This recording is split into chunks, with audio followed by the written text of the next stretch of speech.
Hi, I'm Karlin Borisenko. In early 2020, I was the knitting Democrat who accidentally went viral on the internet for going to a Trump rally and then left the party. I became the conservative darling, was on all the shows, traveled around the country, and then realized that conservatives were no better than Democrats. If there's one thing that I've learned, it's that both political tribes are two sides of the same coin. But it wasn't all bad. On my journey, I became obsessed with understanding the woke ideology and the culture war. I broke the story of the city of Seattle doing segregated training with its employees. How bad has this stuff become? The city of Seattle has now put out, I'm not kidding you, this is according to Dr. Karlin Borisenko, who's an organizational psychologist.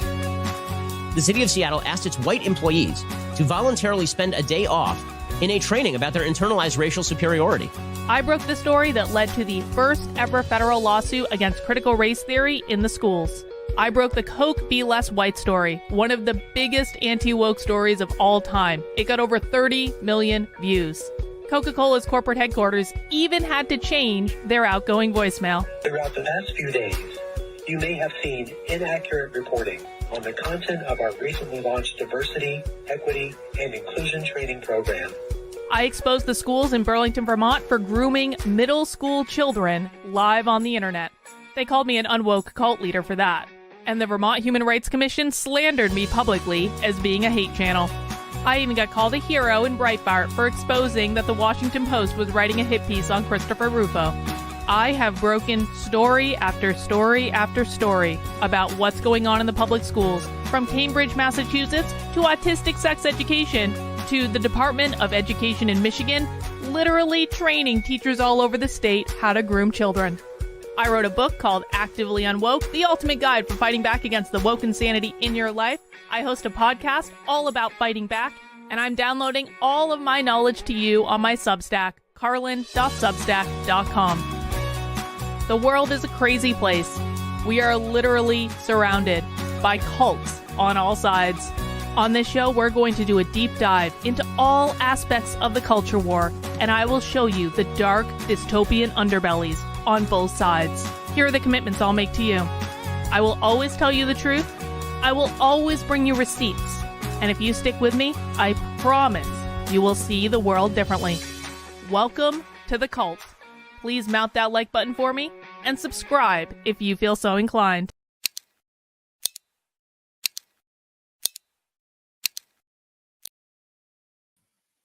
Well, hello, everyone. Happy Monday. Welcome to a little bit of a belated episode of The Cult.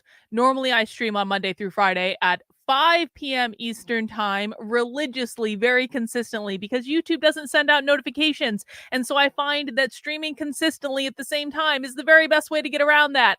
But today, we're not streaming at 5 p.m. We're streaming a little bit later because today and tomorrow, we have Spy Stream. Actually, we have Spy Stream on Wednesday too, but Spy Stream is going to be at a different time on Wednesday. So it's a little bit of a crazier week because we do have not one, not two, but 3 episodes of Spy Stream this week. Spy Stream is when we go inside a woke training. We watch it from start to finish, and we talk about it, and we see what they're really talking about when they think we're not watching. Now, we just did an excellent Spy Stream that I will be promoting some clips from later.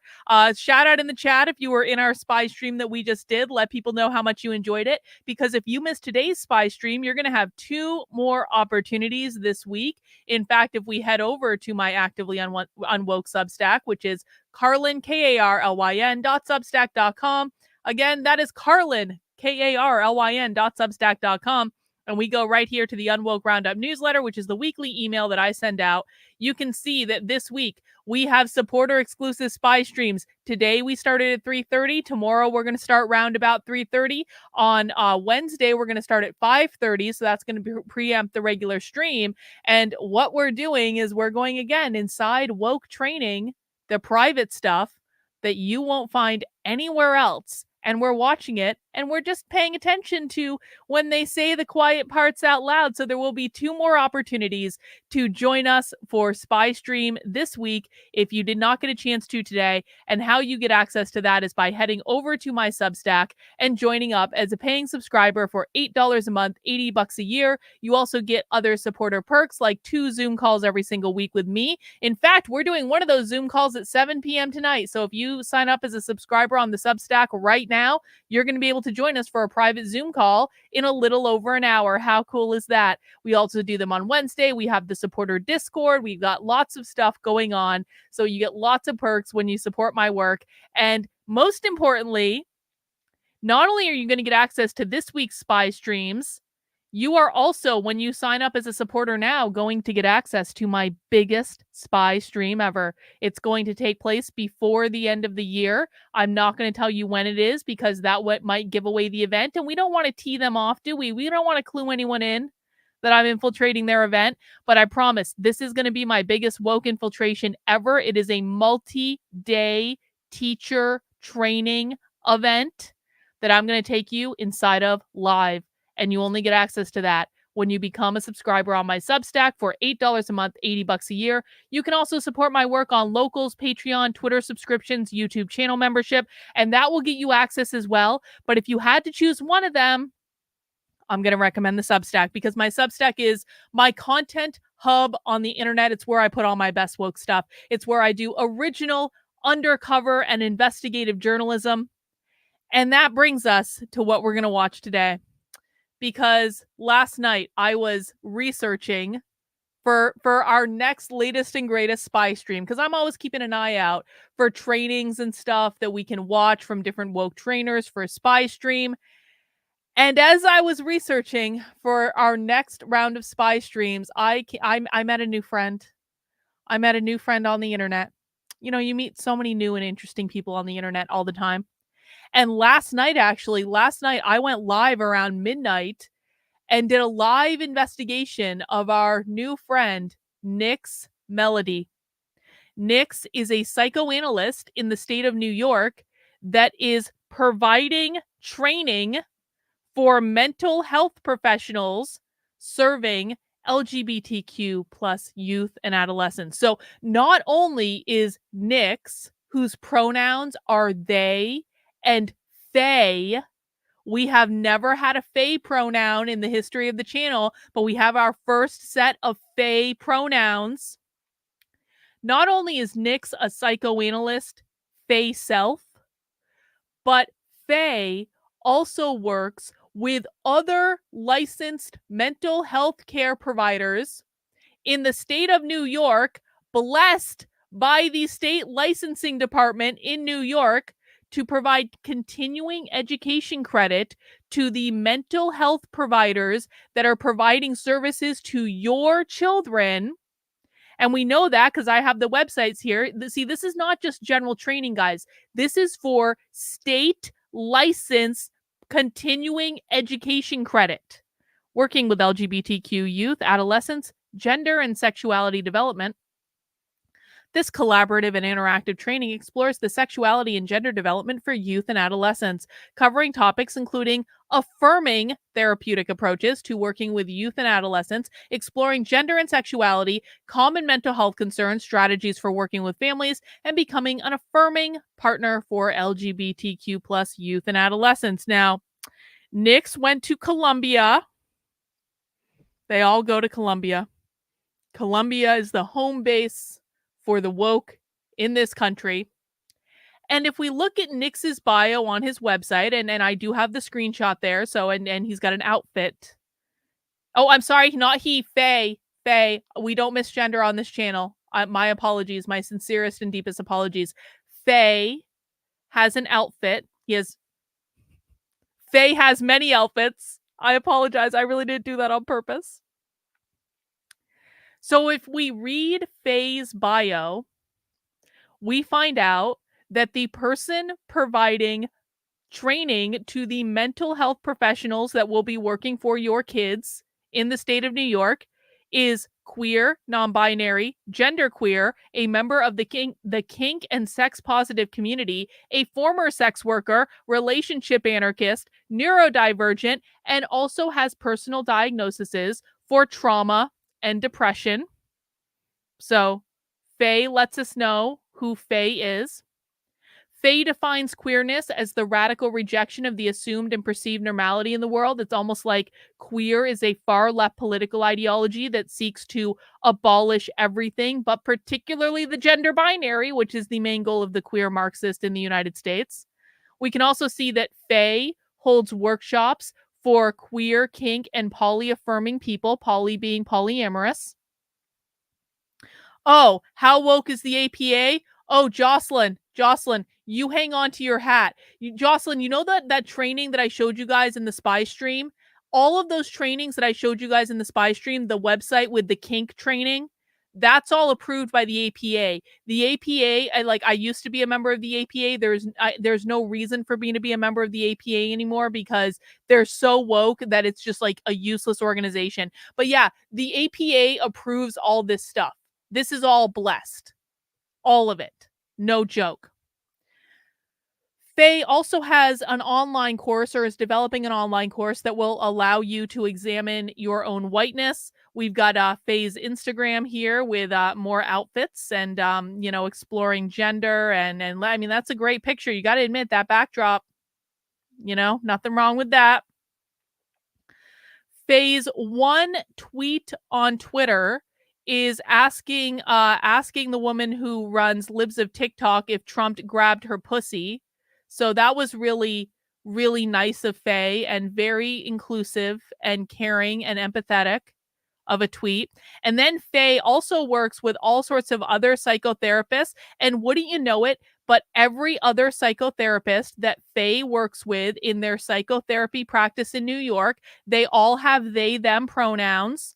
All of them have they, them pronouns.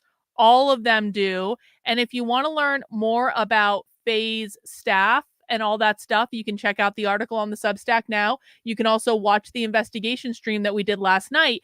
But down to our order of business today, we are going to be watching the only video that I could find of Faye, which is only 30 minutes. And it's for a podcast called Allies in Action. And I thought that this would be nice, a nice little quickie before I have my community Zoom call at 7. So got to jump right into it. And this says, Nyx Melody is a queer and non-binary, genderqueer, trans femme, New York State licensed psychotherapist, clinical supervisor, educator, and consultant on anti-oppression, mental health, and LGBTQIA2S+ issues. Nyx graduated from Point Park University with a bachelor's degree in psychology. Nyx completed a dual master's degree from Teachers College at Columbia and also teaches as an adjunct professor at Teachers College at Columbia and New York University. So not only did the person that we are going to see here today, not only did Faye graduate from Teachers College at Columbia, Faye also currently teaches at Teachers College at Columbia and at NYU. Isn't that great? In this workshop, Nyx and I discuss the real-life impacts of gender discrimination and ways that allies can connect deeply with their intentions to reduce harm.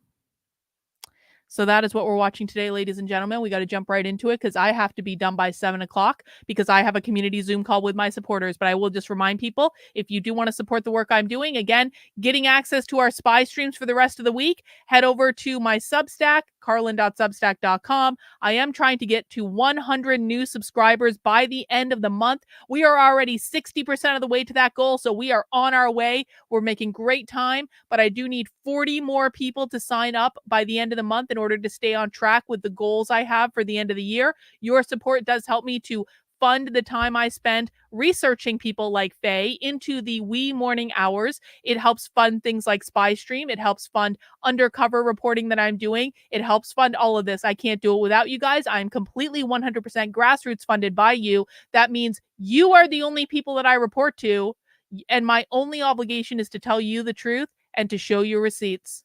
All right, guys, please, if you would be so kind, mount the like button for me. If you don't feel like mounting the like button, you can high five the like button. You can shake hands. You can put your arm around the like button. You can give the like button a kiss on the cheek. I don't really care what you do to the like button, but please do something to it, because I need to break the YouTube algorithm again, because YouTube has gone back to suppressing my content. I keep getting comments from people saying, Carlin, I was unsubscribed from your channel, even though I didn't unsubscribe.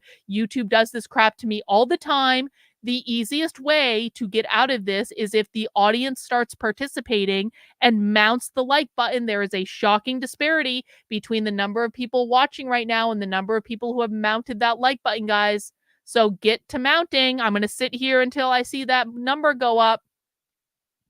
We're not watching until that number goes up significantly more than where it is right now, guys. This is pathetic. Come on. Come on, I do this for free for you every single day. The least you can do is hit the thumbs up button. Come on, keep going. Keep going. This is no joke, guys. The reason, people ask me all the time, why more people don't watch my content? Well, one of the reasons is that YouTube suppresses my content. And the easiest thing that people can do to help me out of that is by mounting the like button when we get into the stream. Okay? A little bit more. Come on. Come on. Come on. All right. Keep mounting. Let's get this party started. And let's learn a little bit more about Nyx pronouns, they, they. All right, people. My next interview is with Nyx Melody. And once again, Nyx, thank you so much for saying yes when I showed up in your inbox. You have done this a few times. Once, the first time that we ever met, actually, it was your birthday, and I sang you happy birthday on an Instagram live. So just thanks for just showing up. I appreciate it. Tell us a little bit about yourself and what it is that you do. Of course, what I do. Oh, I feel like that could be 20 minutes. Let's keep that short. So I'm primarily a licensed psychotherapist doing individual, group, and relationship therapy work, oftentimes with gender expansive individuals, sexually expansive individuals, and people who practice polyamory or non-monogamy. I also offer clinical supervision. Polyamory and non-monogamy are it's one of the attacks that the socialist left makes on the nuclear family. So we talk all the time about how they want to abolish the family. Well, how are they going to do that? One of the ways that the socialist left wants to try to attack the nuclear family is by queering relationships. And one of the ways in which they queer relationships is to introduce things like polyamory, like non-monogamy. Now, I want to be very clear about this because this is confusing for some people. Not everyone who is in a polyamorous relationship is a socialist. I know more people than are reasonable that are in polyamorous relationships. I really do. And most of them are actually perfectly normal people, and actually none of them are socialists. And so it's not guaranteed that if someone is in sort of a non-traditional relationship, that they're going to be a socialist. And I wouldn't want people to think that, but it is a very, very, very hot topic within far left circles is polyamorous relationships, ethical non-monogamy, and they have whole psychotherapy practices that work with people to make these non-traditional, queered polyamorous relationships work. So licensed and pre-licensed clinicians. I teach at NYU and Columbia in their master's programs, trying to create a better, more improved and inclusive. So Fish Addict has a question. Is non-monogamy the same as polygamy? I mean, sometimes yes, sometimes no. Non-monogamy doesn't necessarily mean marriage. And so polygamy is specific about marriage. But I will say this, Somerville, Massachusetts has actually passed laws recently that allow polyamorous couples to access employment benefits and that sort of thing. And so the polygamy laws, as I understand it, and people can correct me if I'm wrong, are about like getting married to multiple people and then basically like committing insurance fraud by like having multiple benefit it's like being legally married to like multiple people at the same time.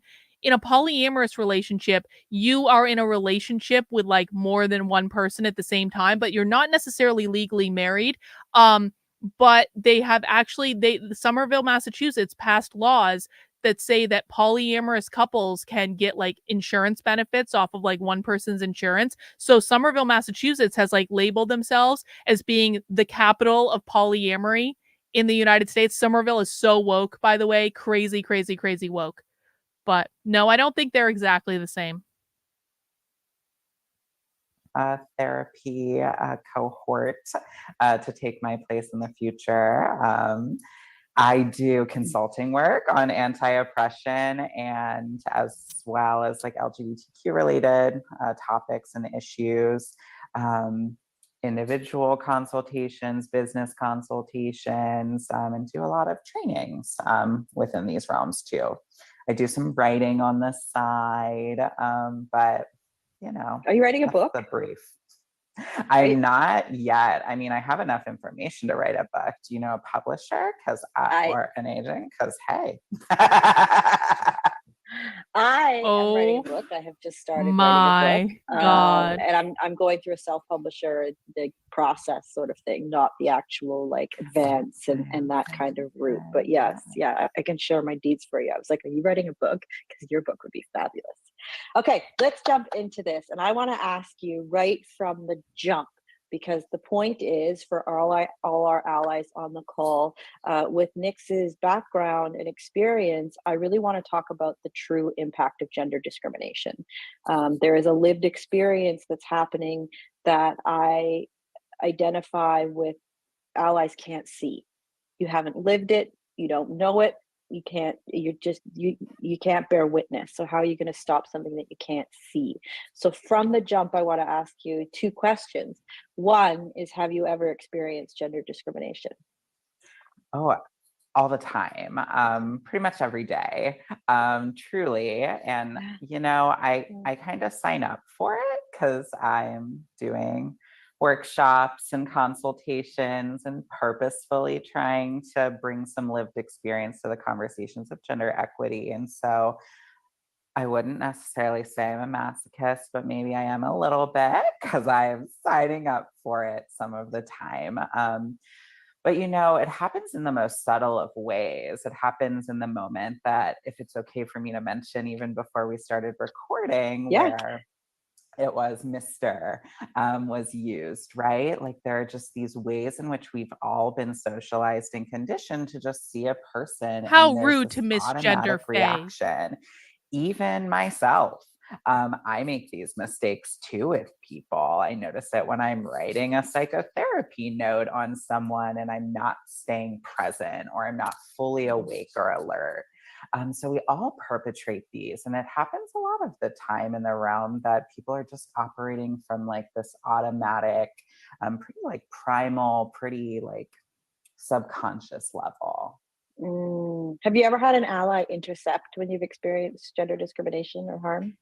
I have, but pretty infrequently, to be honest. And I think that speaks to conversations I know that we've had in the past and you've led around the bystander effect. Because oftentimes these happen, especially in like larger group settings. This happens a lot when I'm teaching, where a student will misgender me and like everyone noticed it, myself included, but no one said anything. We just keep moving like nothing happened. But in the moments where someone has intercepted, it just feels so relieving. I feel like, oh, this person actually sees me. They actually care. Not saying that other folks who aren't saying anything don't care, because I don't want to imply that. It's just that we're all sort of waiting for someone else to take the mantle. And it can be really overwhelming. We don't know how the person's going to respond when we step in, when we correct, and we're kind of putting ourselves in harm's way. And that's what being an accomplice is. Yeah, I love that you just used the word accomplice too, which is in so many degrees an elevated sense of allyship. In the interview with Matthew, we were talking about allyship as a construct and a badge. So we have We have ally, which is our entry level. We have accomplice, which is the next level of allyship. What comes after accomplice, do you think? If this is the woke training ground where first you cut your chops as an ally and then you get promoted to accomplice, what comes after accomplice, do you think? Anyone have any guesses in the chat? Pop quiz. Comrade! Ally is the gateway drug for comrade, people. They couldn't call everyone a bunch of little comrades, or as my husband was called when he was growing up in the USSR before it dissolved, the pioneers, because that's what they called him when he was in school. When he got out of school, he was going to get promoted to being comrade, which is a full member of the party. Luckily, the USSR fell apart, and so my husband never became a full comrade. But yes, ally is the gateway drug to comrade, which means a member of the party. That never existed, and allies need to just kind of remove that invisible badge and just get into their own humanity. And like in a situation like that where somebody would correct a misgender rather than leaving the room quiet while everybody notices, that's them tapping into their whole humanity. They get it, and they're hang on. This is not an act. This is real. I know there's cognitive dissonance around what we're seeing and the fact that this person teaches your kids' mental health providers how to treat LGBTQ youth, teaches at Columbia, teaches at New York University, is a practicing psychoanalyst. I know that there's cognitive dissonance around this whole thing, but I really need you to grasp that this is real and that this is not some sort of like, this is who this person is in real life. Richard, thank you for the super chat. Love the hood, Carlin. Great stream as usual. Thug Life, thank you. I need to get more giant like hooded sweaters just like this one because I think it's a good look. Would love to have your husband on as a guest to speak about his experience in communism. You know, we've talked about this, but like he doesn't really want to. He doesn't like being on the internet. And you got to remember too, like my husband was young when the USSR fell apart. I think he was like 10 or 11 or something like that. And so he doesn't really remember a lot of it. But I mean, maybe someday we'll have to see. Just going to, step in. We also talked about the sense of being like, when you step in, it's not necessarily making a villain out of somebody else. It's not necessarily that they were all terrible for it. It was a slip or whatnot. So I want to talk a little bit about gender-based microaggressions. Yeah. Around what do those look like? Like what? Okay, I'm going to tell you guys, because I've been saying this to people on Twitter all morning. If this is your attitude, then you are going to lose to them. If you want to lose to these people and have these people run the world and have these people in charge of your kids, by all means, continue with this attitude. It is a great strategy for people who will inevitably lose. People who want to win are going to put down the fucking arrogance, open your ears, and listen to what's going on. And if you don't want to do that, this is just not the place for you. I'm sorry. We want winning strategies here. We don't want losing strategies. And strategies like this have been losing for decades. I am sick of being associated with people who only want to lose. So we're going to cut that shit out right now. What are people maybe missing that could be happening right beside them? Without question, the misgendering is probably super common. I know that my son, every time that we leave the house right now, he's misgendered. And a lived experience for his perspective is that he just stops. He doesn't want to leave the house. It's hard for me to even say that out loud, but he doesn't want to leave the house because every time he does, he faces misgendering and nobody around him ever. How old is your son? Catches it or knows unless he's with his friends. So what are some, I don't want to say common microaggressions, but what really comes up for you? What's happening out there? I feel like common's the right word. Not that we want to admit it, right? It is. But it is. It's happening all the time.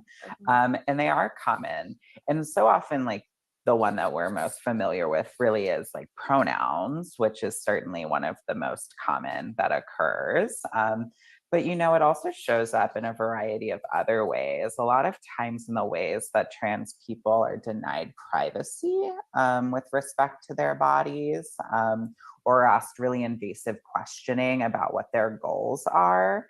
And that can be really overwhelming if someone's sort of just coming to life about being gender expansive, asking like, what do you want to do medically, socially, legally? That's like, oh my gosh, that's a lot. I just like found one term, like, let me breathe. So a lot of times we're just subjected to a lot of really invasive questioning around like body parts, genitalia, goals for transition. And a lot of these questions reinforce some pretty harmful narratives that like medical transition is the only way to be seen as a valid trans person. And as a non-binary trans human myself who hasn't undergone any medical transition, I'm just here to say that you don't have to. Though I don't know if in the future I will or will not, based on the information I have and the options available. None of it really seems to suit what I would like. Or science just isn't there yet. Medicine isn't there yet for what I'd like. But it might get there, so who knows? So right now, medical transition isn't a part of my journey, and it's not a part of many people's journey. And for other people, it's the life-saving intervention that keeps them here. So there's so much space. And, I think there's also a lot that happens around like, why does it have to be about gender? Or like, why do we have to learn about this other thing? And it's like, why do we have to look at this work as taking away? We're just adding to the pie. We're not like removing other people's identities. We're not taking anything from you. If anything, you're gaining a lot. And the rigid gender binary that we're all forced into is the rigid gender binary that we're all forced into. As a reminder, guys, the goal of queer Marxists, and anytime you hear the word queer, that is a reference to queer Marxism, queer theory. All of it comes from the same place. It doesn't really matter. Queer is not about being gay. Queer is not about being trans. You do not have to be gay or trans to be queer. You can be gay and trans without being queer. Queer, as it is now been hijacked by these people, means a far left political ideology. Every single time you hear the term queer, you need to think far left political ideology. And the number one goal of queer theory or queer Marxism is to abolish the gender binary. They want to get rid of men and they want to get rid of women. They want to live in a world of theys because they believe that the gender binary was created by capitalism, and and capitalism created the gender binary because it put women in oppressive gender roles in the home. It put men in the workplace where they had money and power. It's a little bit more complicated than that, but that's your too long didn't read. Capitalism created the gender binary, and therefore the only way to get rid of the patriarchy, which is what the gender binary is to abolish gender entirely. And when you abolish gender entirely, you will create gender equity. And you should recognize the word equity because equity is used everywhere nowadays, especially in your kids' school systems. And what equity means is sameness. Equity means equality of outcomes. It means everyone ends in the same place. So the only way that they believe that they will be able to abolish misogyny, abolish the patriarchy, is to get rid of the gender binary entirely and create a world full of they, thems in which everyone is on kind of the same level playing field. Does that make sense? Let me know if you have questions.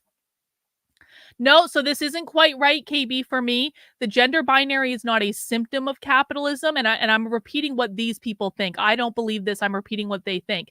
The gender binary was created by capitalism, just like slavery was created by capitalism. The reason that whiteness means capitalism is that these people believe that capitalism created slavery and that created systemic racism. And so capitalism means whiteness for that reason. It's the same thing with gender. Capitalism created the gender binary because it put women in oppressive gender roles in the home. It put men in the workplace. I've done a lot of streams on this. You guys can refer to those. But that is your too long didn't read. Tayton, thank you for the super chat. Yes, you can be straight and queer. The easiest way to see this is because of homonormativity. Yup, these people hate homonormativity, which homonormativity, for people who don't know, is basically like gay people who get married and settle down and buy a house and have kids, just like the straights. And the queer Marxists do not like when the gays do this. And instead, they want them to be queering relationships, queering gender, that sort of thing. And so homonormativity is a slur that the queer Marxists use against gay people who just want to be normal and left alone. All right, let's keep going. Harmful to everybody. And ooh, breaking news, cisgender people have genders too. So Wow. you already have one. Maybe you realize that it's not the one that's congruent with how you're actually operating in the world, and that's lovely. Hang on. Rob asks, can I be a queer heterosexual conservative? No, you can't. And it's not because of the heterosexual piece. You can be queer and be a heterosexual. You can be a man and be queer. You can be white and be queer. But you can't be a conservative and be queer, because queer is a far left political ideology. So you can be a straight, white, cisgendered man and define yourself as queer, because the only thing you need to do to be queer is to declare that you are. But you cannot be a queer conservative, because that would be fundamentally antithetical to what queer is, which is a far left political ideology. And when we're saying far left, guys, I don't mean progressive. I mean the farthest of the far left. Queer means Marxism.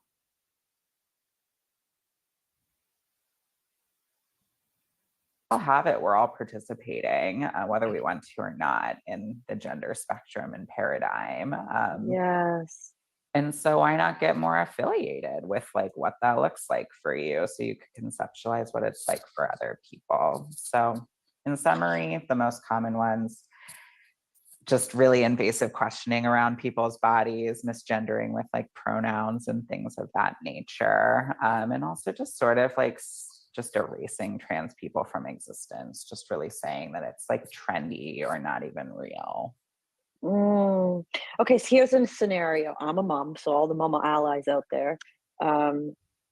So as a mother, one of the roles that I kick into is curiosity as a parent, right? And curiosity is a way that I show support a lot of the time by, getting into like what's going on. Can you imagine getting therapy from this person?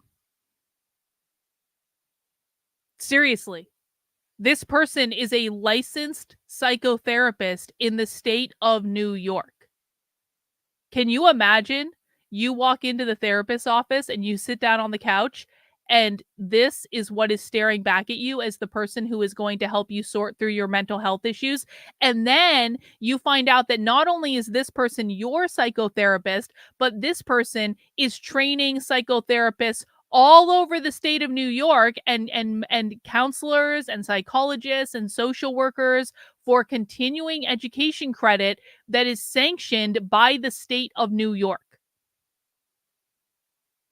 In my kids' world, or when I was teaching art to kids, like curiosity about them help them feel like they belong, and that like that's the place it would come from. And now I'm hearing this context of curiosity as it relates to gender non-conforming folks as being a microaggression. Like, mind your P's and Q's, or whatever that phrase is, right? Like, don't be asking all of these questions. It's actually not creating an environment for this person to feel that they belong. You're ostracizing them. Yeah. And, I kind of want to build on that, because I definitely don't want any viewer to think that It's a fair curiosity point, is John. a bad thing. Fair but we point. want to be thinking about like what is your relationship to this person, right? Like also when we're talking about like racial equity work, like are you just reaching out to a Black colleague that you never speak to because an incident happened in the news and you feel guilty as a white person? Like what's the intention behind like the curiosity, and what is your relationship to the individual? If someone very close to me asks me, my best friend, for instance, what I'm thinking about in terms of my transition, I don't consider that microaggressive. I consider that someone that cares deeply for me, making space for me to talk about an identity that's important to me, and makes me feel seen and whole. But when someone I've known for 5 minutes or less asks me if I've had, quote, the surgery, which viewers, there is no one, there's many. That's just so inappropriate and invasive. Like, what would it be like? Yes, Tinge makes a great clarification. In mental health professions, when you are in a profession that has to be licensed by the state, typically continuing education credits are required every single year to keep your license. And so this isn't just like some kind of throwaway optional thing. Now, of course, these specific continuing education credits are not like, they're not saying you have to take this class, but like the idea that this is offered for continuing education credits, it's like a captive audience of people who have to do this in order to maintain their profession.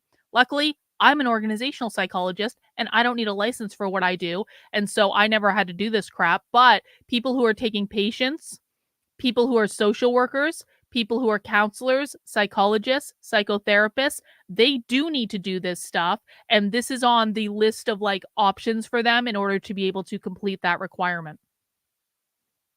For me to come to a cisgender person and just start asking you about the functionality of your genitals, how it operates, how it works, what you like or don't like about it. It's just really disrespectful if you don't have that specific relationship with the person. You can have the curiosity galore. Google has a lot of images. You can certainly find the things you're wanting to look for without really asking someone that you don't know information that's just none of your.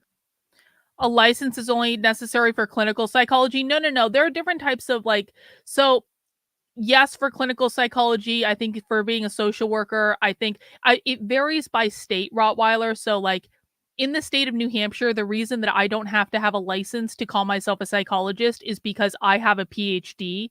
And if you have a PhD as an industrial organizational psychologist, you don't have to go through licensure. But like the laws vary by whatever state you happen to be in. And there are all sorts of other things as well. But yeah, I mean, in order to see patients to have a clinical practice, you are going to need to have some level of licensure. Totally. And that's like the big message with allyship or conspiracy. Is that the word? Anyway, the dyslexia kicked in there.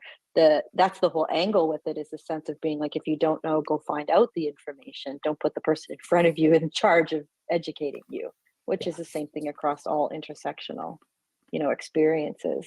So let's talk about the like ways that people can identify when I feel like it's a body language thing that happens. Someone's in a situation, they're being, discriminated against based on gender. Is there any sort of cues that an ally is looking for that can kind of, what's a tell?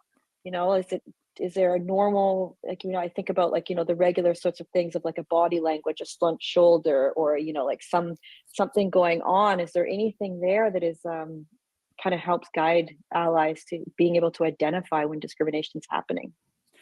Yeah, I think that that's a really great question. And I think it starts from a place of like education. Like, in order for us to sort of know really anything, we have to start sort of like learning some words and education around like what's going on within that specific marginalized community or oppressed community. So I think it starts more from a space of like learning the language of gender expansive humans, learning about transition.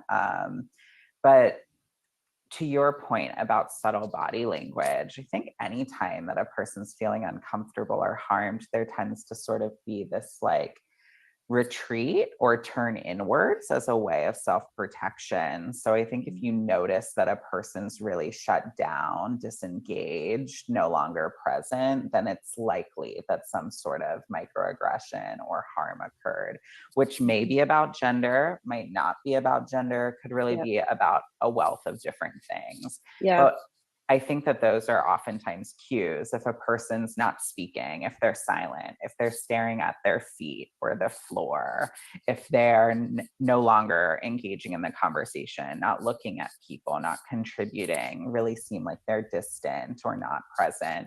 I think those are subtle cues that there's something going on here that makes the space unbearable for that person and makes it incapable for them to show up entirely and fully as themselves. Yeah.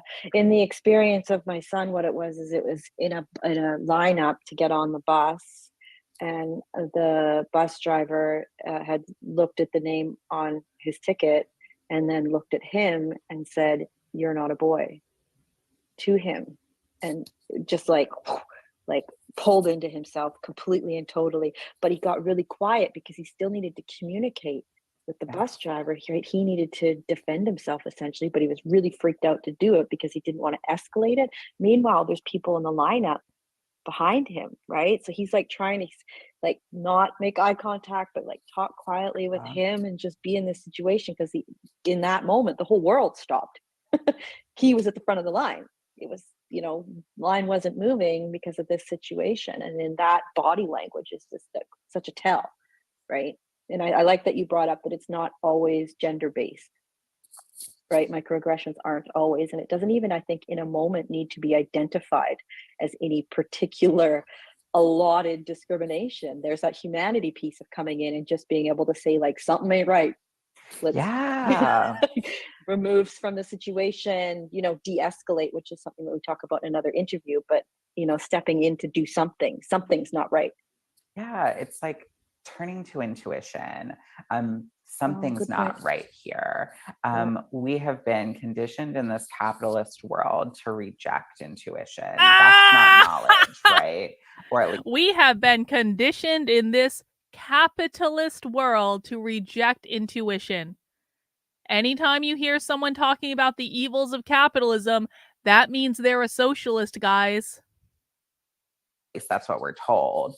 But it is knowledge. Intuition is our deepest sense of knowledge, oftentimes the gut, where most people consider their intuition. And just for the record, I'm like 8,000 times more intuitive than this person is, and I'm capitalist AF.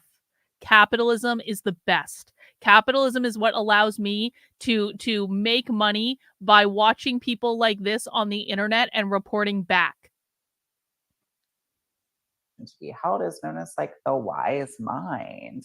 In many indigenous cultures and many other spaces, like that is the place of true knowing or truth telling, is turning to that intuition. So embodying full humanity is like a journey towards that like intuitive self, and just noticing the landscape, what's happening around you, being attuned to your body, being physically present, noticing so much more than just what's being said, but what's actually happening. What came through for me right there was a sense of like a permission slip. Allies don't need to know everything about a particular situation in order to reduce harm. You don't have to speak full gender discrimination in order to prevent it, or at least interrupt the pattern of it. You don't have to have a full understanding of, intersectional discrimination. Let's talk about that for a second too. So you've got somebody who's experiencing gender discrimination and they're also a person of color and they're also disabled. Like that weight is just even more burdensome. And not that one isn't heavy and three is heavier. I don't mean to say it in that context, but it's just like broader. There's just a lot more that can go on there. What about I want to ask about the lived experience, if you don't mind sharing a little bit of, it could be your own personal story, just from your sort of professional experiences. What is the byproduct of these sorts of experiences of harm and rejection, particularly in public, which is kind of more what we're talking about, you know? What is a gender nonconforming, transgender, non-binary person? What are they internalizing in these experiences? Yeah, and I also want to, because I think sometimes this like can turn into like just a trans people experience, like any gendered being, including people who have privilege, there are consequences to misgendering and other harm as it relates to gender, right?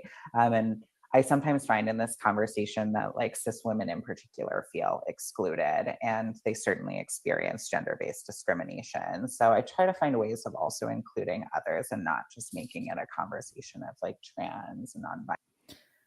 You need to remember that when we are saying capitalism in this sense, we're defining it specifically as private property. You cannot have a system that has a little bit of capitalism and a little bit of socialism when you are dealing with socialists, because socialists want to quite literally abolish your ability to own all private property also being your parental rights, your rights over your kids.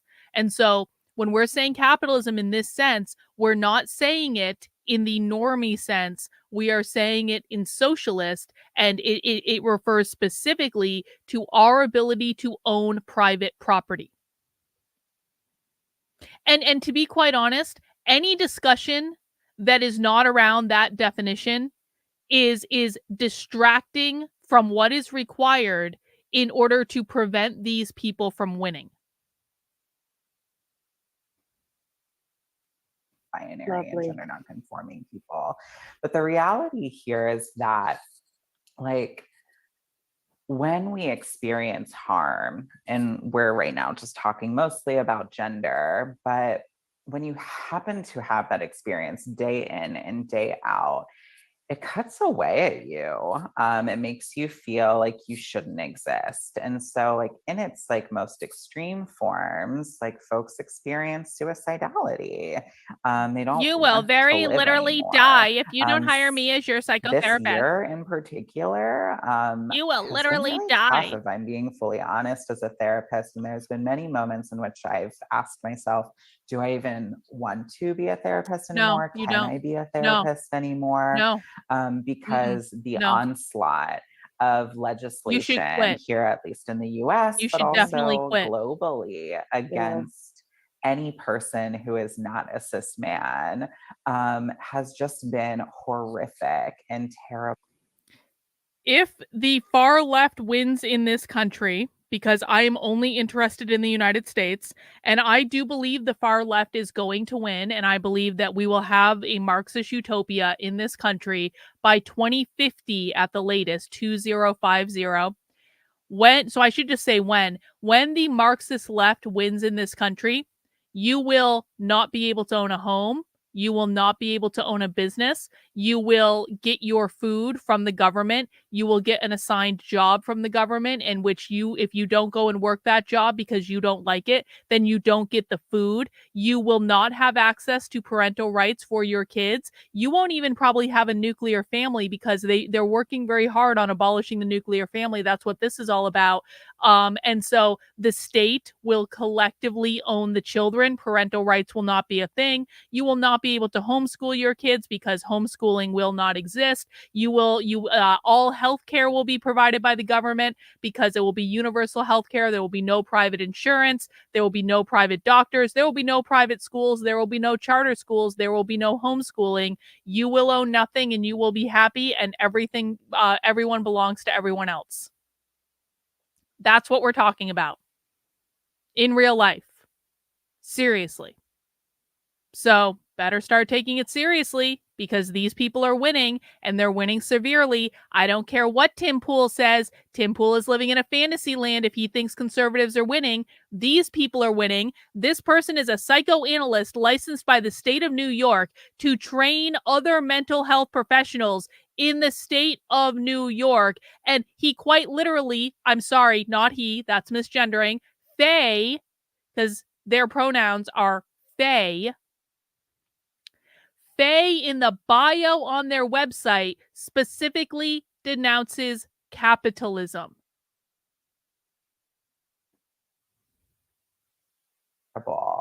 And who wants to live in a world where you're not allowed to exist fully? And essentially, that's what legislation is saying. You shouldn't exist. You don't exist. We're going to erase you. And so when you tell a person that based on whatever identity they possess, and this can certainly translate to other identity sets that are oppressed, a person doesn't want to live. They're going to feel depressed. They're going to dissociate. Yeah, I heard about this last episode of the Culture War, and Trevor Lowden was on it. Trevor Lowden is amazing. You guys know I'm extremely hard to impress. I don't say nice things about a lot of people because I don't want to lie to people. I think most of the people creating the content on the internet suck. Like suck really bad. But Trevor Lowden was on that episode.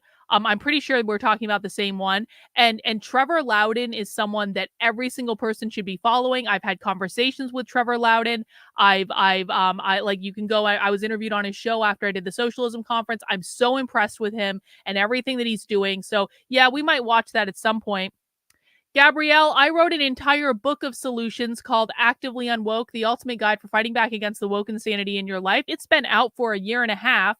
You can go get your copy on Amazon, hardcover, Kindle, audio version, all read by me. I have given the solutions. I've given the solutions time and time and time and time and time again. And while I spent a year and a half giving the solutions, no conservatives talked about the book. They didn't promote the book. They didn't want to buy the book. And they're not interested in solutions, and they spent the entire time smearing me. So if you want the solutions, go buy the book. That is where the solutions are. That is where people need to go. What we're doing now, because no one listened to me for the first 2 years I was screaming about this, what we're doing now is learning about these people, learning their language, and getting a sense of what's coming. But the link to buy the book is below. You're welcome to go and do so. They might have psychosis. They will go crazy. And I have a lack of other words because truly, if you are saying, no, I'm here, I'm real, and everybody else is saying, no, you're not, that's enough to drive a person mad. So that's the experience that so many non-cis men are experiencing, cis women included, gender expansive people, trans people, is... Listen, I'm going to be very honest, guys. No solutions that I give you are going to work until you understand these people. And this is an answer that I know people don't want because it doesn't feel like you're doing anything. But no solutions that you try are going to work until you are fluent in socialist and until more people understand who these people are and what they believe. And to be very honest, this is why I'm reticent to talk about solutions. The conservative media works against us every single day by lying to their audiences about who these people are and what they believe. So any solution that I give is not going to work because it will not be implemented properly because no one is actually listening to who these people are and what they believe. So if you want to do something, what you need to do is show up to my streams, listen to the things that I tell you, come to Socialism Saturdays, watch every back episode of Socialism Saturdays, watch every back episode of Happy Hour until you are able to speak socialist fluently, until you are able to come to a Socialism Saturday and you don't need me to translate for you anymore because you can speak it fluently. That is what you need to do. And you need to bring your friends and you need to teach your friends what you know. That is what you need to do. I am giving out no other solutions right now that are not about learning what these people believe in real life, not the bullshit that is piped over conservative media all day, every day.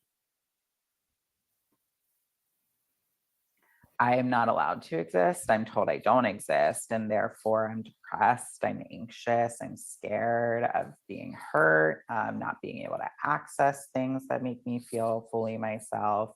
And maybe I just shouldn't live anymore. The range of it, right? That's that million He- paper cuts they that people just associate with it. threaten It's to a off language that I know themselves allies can use quite because of freely. Is laws like they don't like. microaggressions are like a million death by paper cut. But Yeah. that's the context of it. And I'll go back to the example of my son who just doesn't really want to leave the house. Yeah. Like going to the market is like, he's early in his transition. He chose to go slow. It's good for his mental health on that capacity. But as long as he's not out in our small town where everybody misgenders him, and that's that range, that scope of experience.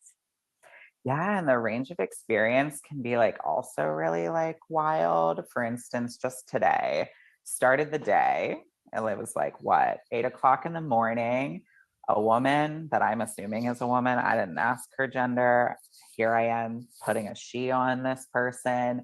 Asked me where I got my dress and told me I looked really fabulous and fierce and was super lovely. And then I got on the train and somebody started pointing at me and laughing. So like in minutes, you can have a range of people really affirming you, making you feel really good about yourself. And then moments later, someone like taking pictures of you and laughing. Which is microaggressive and harmful. So even in spaces where you would think people are more progressive, I'm in New York City, that's not always the case. And so the definition of microaggression that this person is giving is essentially anything that makes them feel bad about themselves, which could be anything. You can look at a person the wrong way and it can make them feel bad about themselves, even though you may not have meant anything by it. You may not have even really known you were looking at them. You had a thought in your head that had nothing to do with them, but you happened to look at them as you were having a thought in your head, and then they took something out of it and interpreted it, and it made them feel bad. So that's what a microaggression is. Anytime that someone feels bad and they want to blame you for it. You are not responsible for anyone else's emotions. And I don't even care if you're up in their face and you're telling them off. You are not responsible for someone else's emotions. People choose their emotions. They choose how they're going to react in situations. If someone starts crying, that's because they've chosen to cry. If someone laughs at you, that's because they've chosen to laugh. It is not your responsibility. like people can have experiences of gender euphoria and then dysphoria within seconds. So this had me thinking right there was this sense that allyship in itself can be really thought of as a binary sense. You're doing it well, you're doing it bad. You're focusing, like how are you being a good ally kind of thing. But I just want to kind of have a quick chat about being a positive ally. Like you're out in the world, and are you uplifting gender nonconforming or other genders around you? This could be women to women, whatever it may be. But because we're focusing on gender discrimination here, like more people celebrating your dress and how fierce as you are. Is that a role that allies can and should be playing out here more, as being more vocal about gender expressions beyond their own?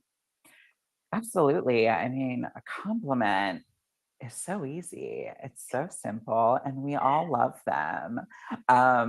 Hey, that is not easy. That takes energy and it comes at an expense. Like a compliment you offer to another person also fills up your cup. You feel good about offering kindness and joy to another person, and they feel good about receiving it. But when we espouse harmful things, we're taking from our own capacity and also ripping from other people too. So just a simple compliment can really go a long way. Who knows? That might be. I want to point out that what Faye is saying here is not actually wrong. Like giving out compliments is actually kind of a nice thing to do. And I don't think it has anything to do with being queer or anything like that. Like giving out a compliment benefits you just as much as it benefits other people. But this is one of those situations in which they've taken something that is true and they've twisted it and they've bastardized it to make you feel required to affirm them and their identity. You're never required to give someone a compliment. The more compliments you give out, the better you're going to feel and the better that other people are going to feel about you. So I think it is actually like a good idea to give out compliments very, very, very liberally. Like be one of those people that just does that, and you're going to have a lot more friends. You're going to have a lot more people that will have your back, et cetera, et cetera, et cetera. But what these people are doing is they're trying to make you feel like you have to give them a compliment in order to be a good person, when it's really just about affirming their identity.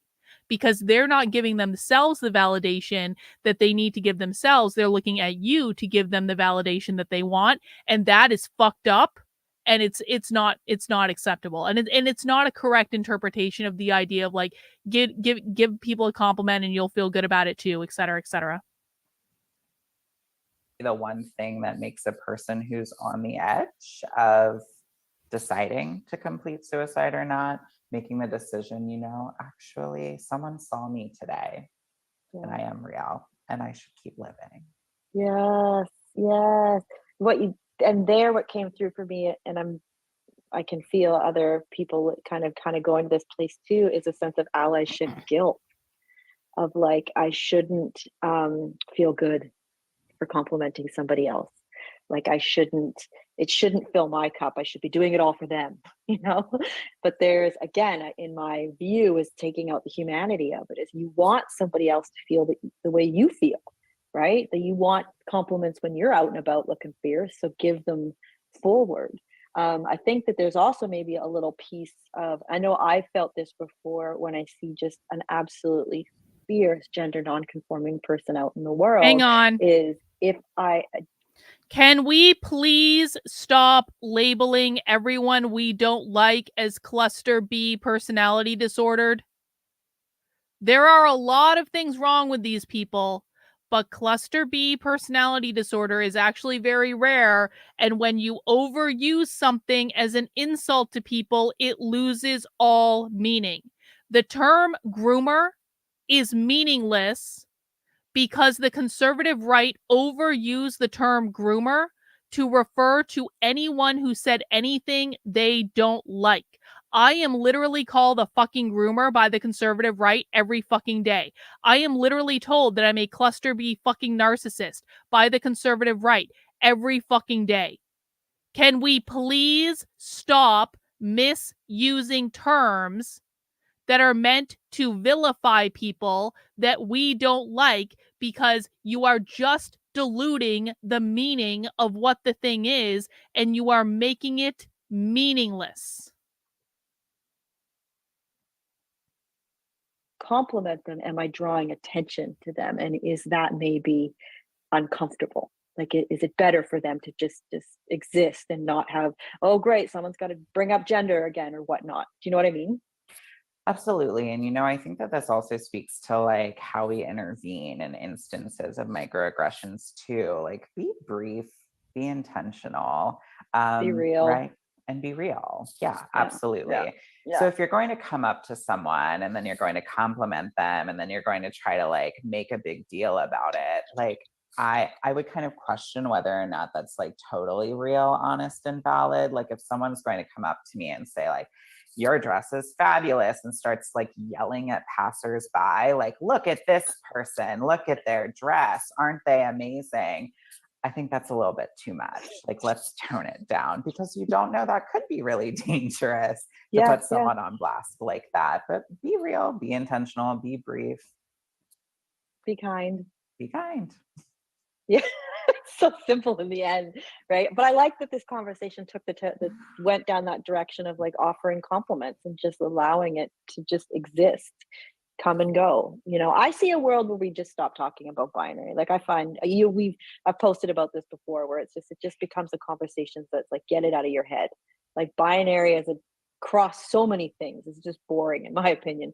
It lacks creativity. It just puts people in a box, whether it's gender or whatever construct it is. And I see us getting to a place, especially because the younger generations are coming up and forcing it, if you will, that it's not going to be as much friction there, you know, between, ooh, what, are you trans, or ooh, you know, like whatever it happens to be. It's like, it's a human being, move on kind of thing. And yeah, this also speaks to a larger conversation around like power, which is like the purpose of binaries, and like the reason why they exist is to hoard power. Because if you say that the reason that binaries exist is to hoard power. And the reason this person is saying this is because this person is a queer Marxist that wants to abolish the gender binary. Because again, the 4 goals of the woke left, guys, are always and forever the same: gain as much power as possible, destabilize the system, attack capitalism, usher in their Marxist utopia. Abolishing the gender binary will gain this person more power. It will also destabilize the system. It is a direct attack on capitalism because these people believe that capitalism created the gender binary, and destabilizing the gender binary is not only a direct attack on capitalism, it's also a direct attack on the nuclear family, which they also believe upholds capitalism, which is designed to allow them to usher in their Marxist utopia. Another minute and a half left, guys. Almost done. There's one thing and another thing and nothing in between, then it's easier to create legislation that controls one and puts another in power. And that's why we see so much of the legislation that we do now across the globe, is that many folks are calling for the removal of these binary perspectives because they're not real in the first place. They were created with the purpose of control. And then people in control are like, oh, fuck, we won't be able to control people anymore if we don't have Thank you, these Nyx. explicit categories. Thank you. Thank you for I don't know repeating if what I'm I just allowed said. to say curse words, so oops. It's my world. Always, always. That's how I roll. Yeah. Keeping it real. So true, though. So true. Okay. This has been really awesome, Nyx. Just thank you so much for sharing. Perfect. A perfect note to end on, which is a direct call to abolish the gender binary. Told you so. All right, guys, that is all we have for today. I have to wrap this up a little bit quickly because I am headed into a community Zoom with my supporters in but 1 minute. If you would like to join us for that community Zoom and you are a paying supporter on my Substack, what you need to do is head over to the Substack and you need to go to the Unwoke Roundup email that I sent out yesterday. And what you need to do when you're there is you scroll all the way down to the bottom, and underneath this red box for paying supporters on my Substack, you're going to find links to the Zoom calls that we do every Monday at 7 p.m. and every Wednesday at noon. So head on over there, get your paid membership if you haven't already. You can come join me for a private Zoom call that is private, unrecorded. It will go on for about 3 hours. You can find the links over on Substack, or if you're on Locals, I will be putting the link over on Locals as well. And of course, if you want to learn more about our new queer psychotherapist friend, I do have this article up on the Substack that I posted last night. So check that out. And of course, we did a spy stream earlier today, but we will be doing another spy stream tomorrow. So if you want to get access to tomorrow's spy stream, watch the replay of today's spy stream, get access to all future spy streams, head over to my Substack, Carlyn, KARLYN.substack.com, and sign up for $8 a month, $80 a year. You guys completely fund the work I'm doing. I'm grassroots funded. I cannot do this without you. And so I rely on people like you to keep me in business, to allow me the time and the freedom to show you crazy people on the internet that you aren't seeing anywhere else. All right, guys, I will see my supporters in a couple minutes. Thank you for hanging out. I will be back for Spy Stream tomorrow around about 3:30. I will be sending out links on the Substack or whatever other platform you are supporting me on. Thanks, guys. Take care. We'll see you soon. Bye.